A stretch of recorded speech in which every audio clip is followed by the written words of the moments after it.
Now, I spoke earlier to Sheila Smith, a senior fellow for Japan Studies at the Council for Foreign Relations, about the main foreign policy issues in Japan's elections. Well, I think the primary issue is the relationship with China. This has been very much on the minds of the Japanese public, of the political leaders in Japan ever since the events of this summer. But I think more broadly speaking, it's Japan's strategic interests in Asia and how Japan wants to position itself in the context of a rapidly changing Northeast Asia. Well, I'm going to look at something that was in the Japan Times. This was a commentary in the newspaper, and it says there is a need to institute a regional balance of power and dispense with historical baggage that weighs down interstate relationships, particularly among China, Japan, and South Korea. That comment there assumes that there is currently an imbalance of power, right? Well, I think there's a kind of implicit understanding that there's an imbalance, but also that it's static. And I think the one identifying factor of Northeast Asia today is that the balance of power is in shift, it's in flux. China's rising, North Korea has acquired nuclear capabilities, and now with the launch, perhaps a delivery capability. So some of the basic assumptions, especially if you're sitting in Tokyo, about the region and the strategic balance in the region, those assumptions aren't holding anymore. The history issues, however, I think in part go hand in hand with some of these strategic issues and ideas. You can't think about the rise of China, whether you're sitting in Beijing or Seoul or Tokyo, without thinking about history.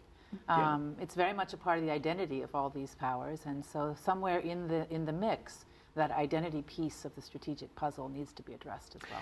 Everyone talks about the rise of Chinese power. I mean, there seems to be an almost automatic alliance that could be formed there between Japan and the Republic of Korea, South Korea.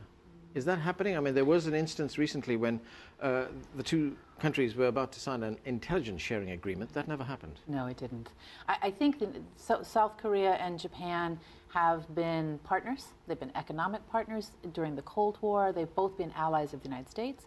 But I don't think South Korea and Japan have the same sense of the implications to their own country of the rise of China. So there's some differences there.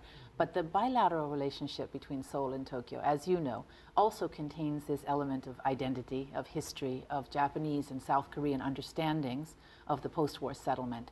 And so it's a very delicate balance. I don't think the strategic cooperation that was moving forward earlier this year will move forward for at least a couple of months until the new governments are in place. In spite of the fact that the DPRK, which is a nuclear power, as we all know, has also just tested a missile. Well, therein lies the opportunity, I think, for Seoul and Tokyo to walk back a little bit some of the events of this summer, some of the emotions that really poisoned the relationship over the summer. I do think the strategic benefits for both sides of that intelligence sharing agreement are much more obvious now that we have a North Korea with a delivery capability, with a successful missile launch. And so I think when the new governments are in place, it's likely that the strategic dialogue will begin slowly to be put back on the front burner of their diplomacy again.